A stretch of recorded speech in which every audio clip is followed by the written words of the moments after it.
नमस्कार, आप देख रहे हैं सिल्क टीवी और मैं हूं आपके साथ उम्मी सोएबा। आइए करते हैं खबरों की शुरुआत। सबसे पहले नजर डालते हैं आज के हेडलाइंस पर। रेलवे केबिन के समीप हुआ बम विस्फोट, एक व्यक्ति की हुई मौत, मची अफरा तफरी, जांच में जुटी पुलिस।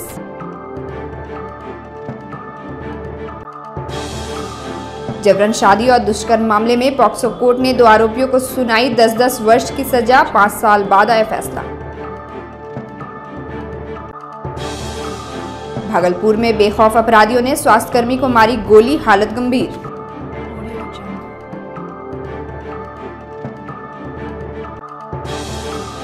और देश में तेजी से बढ़ रही है ओरल कैंसर की मरीजों की संख्या, डॉक्टर बोले तंबाकू से करे परहेज। और अब समाचार विस्तार से। भागलपुर नाथनगर रेलवे केबिन के पास एसएस बालिका इंटर स्तरीय के 4 दीवारी से सटे झाड़ी में छिपाकर रखे बम को कूड़ा चुनने आए एक व्यक्ति ने उठा लिया, जिसके बाद बैग से निकालने के क्रम में अचानक विस्फोट कर गया। धमाका इतना जोरदार था कि आसपास में अफरा तफरी मच गई और व्यक्ति कुछ दूरी पर जा गिरा, जिसके बाद में इलाज के दौरान मौत हो गई। वही घटना को लेकर स्थानीय लोगों ने बताया कि विस्फोट होने की आवाज सुनकर जैसे ही वे सभी घटनास्थल पर पहुंचे तो देखा कि एक व्यक्ति पटरी के पास घायल अवस्था में पड़ा हुआ था, जिसके बाद इसकी सूचना रेल पुलिस और लोकल थाना को दी गई। वही मौके पर पहुंची पुलिस टीम घायल को रेलवे अस्पताल में भर्ती कराया, जहां से बेहतर इलाज के लिए डॉक्टरों ने उसे मायगंज अस्पताल रेफर कर दिया, जहां इलाज के दौरान उसकी मौत हो गई। इधर घटनास्थल पर पहुंचे एएसपी सिटी शुभम आर्य ने कहा कि मामले की जांच की जा रही है और पुलिस ये पता लगाने में जुटी है कि आखिर ये बम झाड़ी में कैसे और कहां से आया। साथ ही कहा कि एफएसएल की टीम के द्वारा घटनास्थल पर जांच की जा रही है, जबकि Bhagalpur rail police, Jamalpur rail police और एफएसएल की टीम के द्वारा डॉग स्क्वाड की मदद से जांच की जा रही है। जांच के दौरान मौके से कुछ सामग्री और बम का अवशेष भी बरामद किया गया है। अभी इसमें एक जब्त प्रदर्शन जारी है। इसमें जो हम विस्फोट हुआ है उसमें एक व्यक्ति पहले उसे चोट लगी थी पैर में, जब वो इलाज के क्रम में मायागंज हॉस्पिटल पहुंचे तो वहाँ पर उनकी मृत्यु हुई है। तो मृत्यु का कारण वहाँ पर स्पष्ट हो जाएगा, लेकिन जो विस्फोट हुआ है उसकी एफएसएल से जांच की जा रही है। डॉग स्क्वाड की टीम से भी हम बुला के उसमें जांच कराए हैं, तो वहाँ पे लीड रिकवरी होता है तो उसमें, और बॉम्ब वाली टीम भी आके इसमें जांच कर रही है। सर अभी ट्रैक के साइड में मिला है, ट्रैक से थोड़ा कम से कम 10 फीट के दूर एक जो रखा गया था बैग में रखा और बरामद हुआ है। उसके ये अभी कहा नहीं जा सकता है कि वो ट्रेन गतिविधियों को बाधित करने के लिए वो रखा गया था। भागलपुर स्पेशल पॉक्सो कोर्ट में गुरुवार को पॉक्सो की धारा 17 के तहत 5 साल पुराने मामले में दोषी पाए गए 2 अभियुक्तों को 10-10 वर्ष की सजा सुनाई गई। दरअसल 26 अगस्त 2016 को बाथ थाना में नाबालिग पीड़िता पक्ष की ओर से शादी की नीयत से जबरन नाबालिग को ले जाने और शादी से मना करने पर जबरन दुष्कर्म करने का मामला दर्ज कराया गया था, जिस पर पॉक्सो कोर्ट में सुनवाई करते हुए भागलपुर व्यवहार न्यायालय के एडीजे 6 विशेष न्यायाधीश पॉक्सो कोर्ट अनंत कुमार सिंह की अदालत ने गुरुवार को मामले के आरोपी की मदद करने वाले सुभाष मंडल और उसकी पत्नी संगीता देवी को 10-10 साल के कठोर कारावास की सजा और 10,000 रुपए जुर्माना लगाया है। घटना को लेकर विशेष लोक अभियोजक शंकर जयकिशन मंडल ने बताया कि मामला 2016 का है, जिसकी प्राथमिकी बाथ थाना में दर्ज कराई गई थी, जिसमें आरोपी द्वारा बहला फुसलाकर नाबालिग को शादी की नीयत से दिल्ली ले जाया गया, जहां शादी नहीं करने पर डरा धमकाकर आरोपी ने नाबालिग से जबरन शारीरिक संबंध बनाया। विशेष लोक अभियोजक ने कहा कि इस अपराध में आरोपी के पिता सुभाष मंडल और माता संगीता देवी ने भी साथ दिया और शादी करने का दबाव बनाते हुए पीड़िता को तरह तरह से डराया धमकाया। उन्होंने बताया कि आरोपी के किशोर होने के कारण मामला किशोर न्यायालय में चल रहा है, जबकि उसके माता पिता के खिलाफ पॉक्सो कोर्ट में सुनवाई हुई, जिसमें अदालत ने दोषी करार देते हुए सजा सुनाई। साथ ही अदालत ने पीड़िता को 3 लाख रुपए मुआवजा देने का भी आदेश दिया। वहीं बुधवार को एक अन्य मामले में विशेष पॉक्सो कोर्ट ने 6 पॉक्सो और धारा 376 के मामले में दोषी करार दिए गए आरोपी अजीत कुमार को 20 साल की सजा के साथ 10,000 रुपए जुर्माना देने का फैसला सुनाया। विशेष लोक अभियोजक शंकर जयकिशन मंडल ने बताया कि पीड़िता अपनी बड़ी बहन की मदद से उसके ससुराल गई थी, जहां आरोपी अजीत ने सूने घर का फायदा उठाकर पीड़िता के साथ दुष्कर्म किया, जिससे पीड़िता गर्भवती हो गई।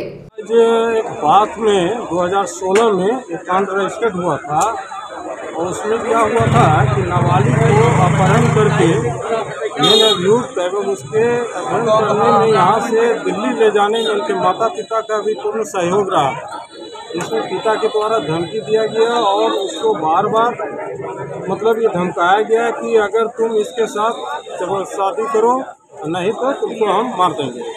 इस टाइप की धमकी देके उसको रहा गया। आज इसमें पिता के द्वारा धमकी दिया गया और उसको बार बार मतलब ये धमकाया गया कि अगर तुम इसके साथ शादी करो नहीं तो तुमको हम मार देंगे। इस टाइप की धमकी देके उसको रहा गया। आज इसमें एक्यूज के माता पिता एक सुभाष मंडल और संगीता देवी को 10 वर्ष का कठोर कारावास की सजा तो पॉक्सो की धारा 17 में हुई। भागलपुर के इशाकचक थाना क्षेत्र अंतर्गत भीकनपुर गुमटी नंबर 3 के समीप मोती मिश्रा लेन में बुधवार की देर शाम कुछ अज्ञात अपराधियों ने सदर अस्पताल के चतुर्थ वर्गीय कर्मी को गोली मारकर घायल कर दिया।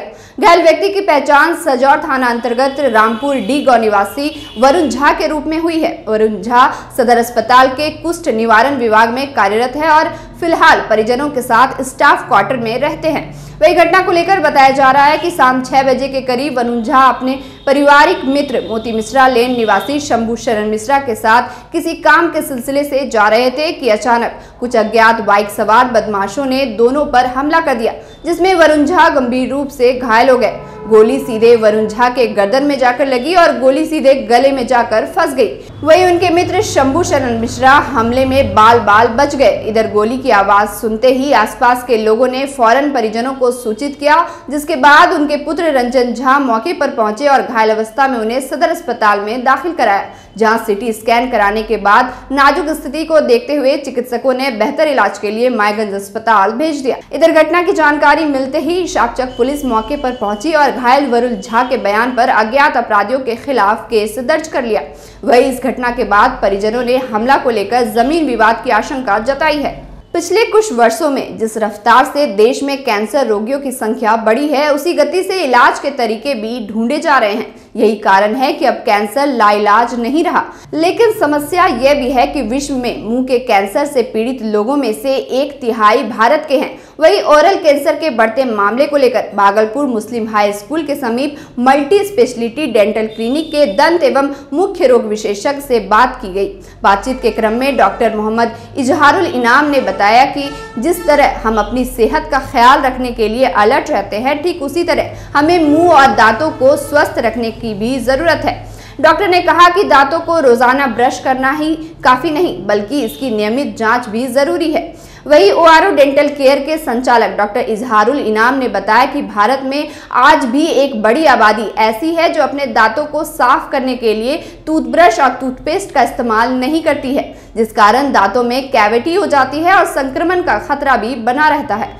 डॉक्टर ने बताया कि तंबाकू का सेवन करने वाले लोगों को माउथ कैंसर होने की संभावना बनी रहती है, जबकि अल्कोहल या शराब पीने वालों के मुंह के कैंसर होने का खतरा अन्य लोगों से 6% ज्यादा होता है। उन्होंने कहा कि जिन लोगों के परिवार में पहले किसी को कैंसर रहा है, ऐसे लोगों को भी सतर्क और सावधान रहना चाहिए। वही ओआरओ डेंटल केयर के डॉक्टर इजहारुल इनाम बताते हैं कि सभी लोगों को कम से कम 6 माह में मुंह की जांच करानी चाहिए, क्योंकि दांत और मुंह की ज्यादातर समस्याओं का निदान जांच के दौरान किया जा सकता है।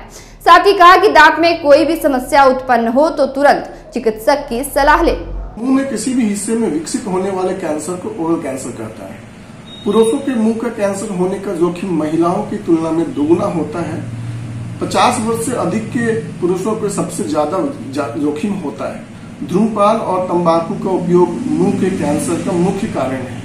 भारत में हर 1 लाख में से 20 लोगों के कैंसर से पीड़ित हैं, जो कि सभी प्रकार के कैंसर का 30% हिस्सा है।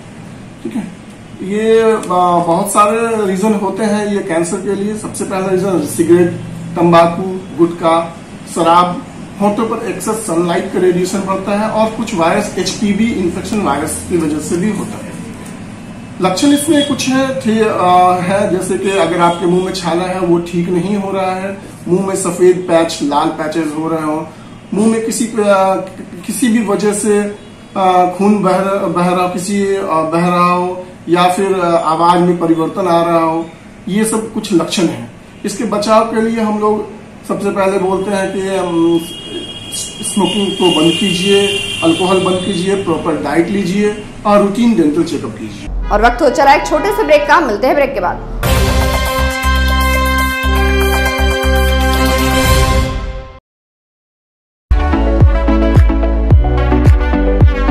हर साल की तरह इस साल भी सर्दियों के आते ही तिब्बतन पोटाला मार्केट भागलपुर के महादेव सिनेमा हॉल के समीप खुल चुका है। यहाँ हर तरह के गर्म कपड़े जैसे जैकेट, स्वेटर, शॉल, कंबल, टोपी, मफलर उचित कीमत पर उपलब्ध है। हर उम्र की महिला, पुरुष एवं बच्चों के लिए बेहतरीन क्वालिटी एवं एक से बढ़कर एक डिजाइन में गर्म कपड़ों की रेंज यहाँ उपलब्ध है। तो देर किस बात की, आज ही चले आइए तिब्बतन पोटाला मार्केट, खलीफाबाद चौक, महादेव सिनेमा हॉल के समीप, भागलपुर।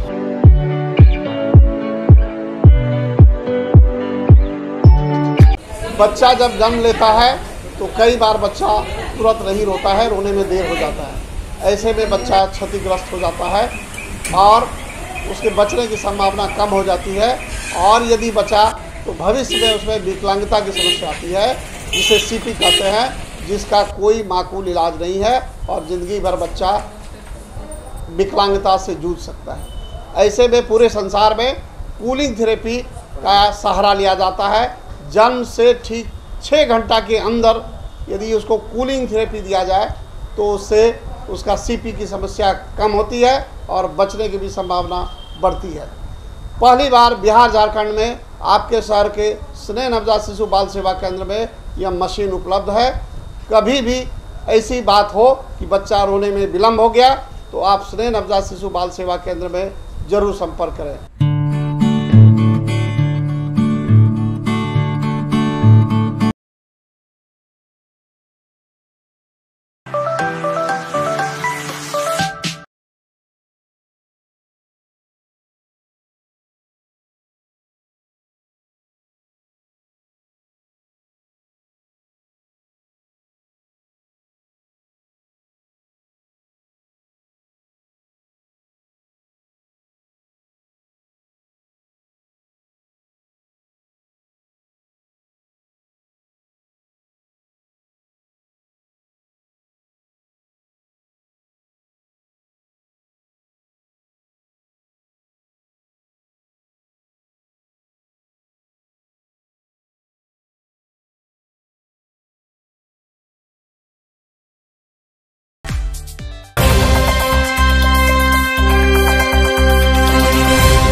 ब्रेक के बाद फिर से आपका स्वागत है। बढ़ते अगली खबर की ओर। देश के पहले chief of defence staff general Vipin Rawat समेत 13 लोगों की हेलीकॉप्टर हादसे में हुई आकस्मिक मौत पर भागलपुर इंटर लेवल मुस्लिम हाई स्कूल में श्रद्धांजलि सभा का आयोजन किया गया। इस दौरान एनसीसी कैडेटों ने भारत के पहले रक्षा प्रमुख को 2 मिनट का मौन रखकर श्रद्धांजलि दी। वही स्कूल के प्राचार्य पीएम सफीउल्लाह ने कहा कि जनरल विपिन रावत का निधन देश के लिए अपूर्णीय क्षति है और इस घटना से पूरा राष्ट्र मर्माहत है। उन्होंने बताया कि विपिन रावत राष्ट्र एवं अंतर्राष्ट्रीय सुरक्षा के प्रतीक थे। शोक सभा में 4 बिहार बटालियन के हवलदार लखबीर सिंह, एनसीसी अफसर नसर आलम, शहजाद अंजुम समेत काफी संख्या में कैडेट्स मौजूद थे। भागलपुर के कचहरी चौक के समीप गुरुवार को जन अधिकार पार्टी के कार्यकर्ताओं ने केंद्र सरकार के खिलाफ प्रदर्शन किया। इस दौरान जाप नेताओं ने सरकार के खिलाफ जमकर नारेबाजी की। वही जन अधिकार पार्टी के जिला अध्यक्ष नीरज कुमार यादव ने प्रधानमंत्री नरेंद्र मोदी द्वारा तीनों कृषि बिल वापस करने की घोषणा पर कहा कि प्रधानमंत्री किसानों को गुमराह कर रहे हैं, जबकि किसान संगठन और विपक्षी दल लिखित रूप से देने की मांग कर रहे हैं। उन्होंने कहा कि अगर एमएसपी को लेकर केंद्र सरकार लिखित तौर पर नहीं देगी तो पार्टी के राष्ट्रीय अध्यक्ष पप्पू यादव के नेतृत्व में राज्य भर में आंदोलन किया जाएगा। मौके पर रवि प्रकाश, जफर मुस्तफा, गौरव आनंद चौबे, तुषार भारद्वाज सहित कई जाप नेता एवं कार्यकर्ता मौजूद रहे।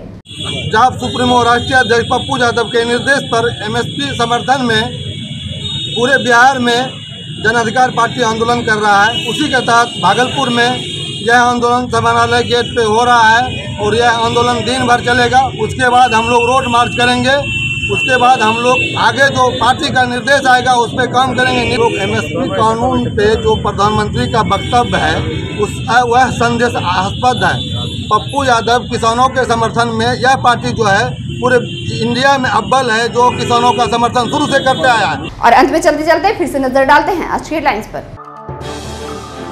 रेलवे केबिन के समीप हुआ बम विस्फोट, एक व्यक्ति की हुई मौत, मची अफरा तफरी, जांच में जुटी पुलिस।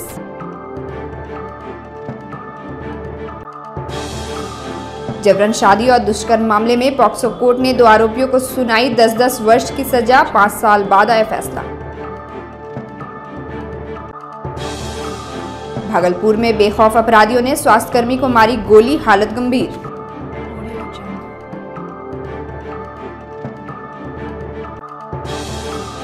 और देश में तेजी से बढ़ रही है ओरल कैंसर की मरीजों की संख्या, डॉक्टर बोले तंबाकू से करे परहेज। फिलहाल इस बुलेटिन में इतना ही। नमस्कार।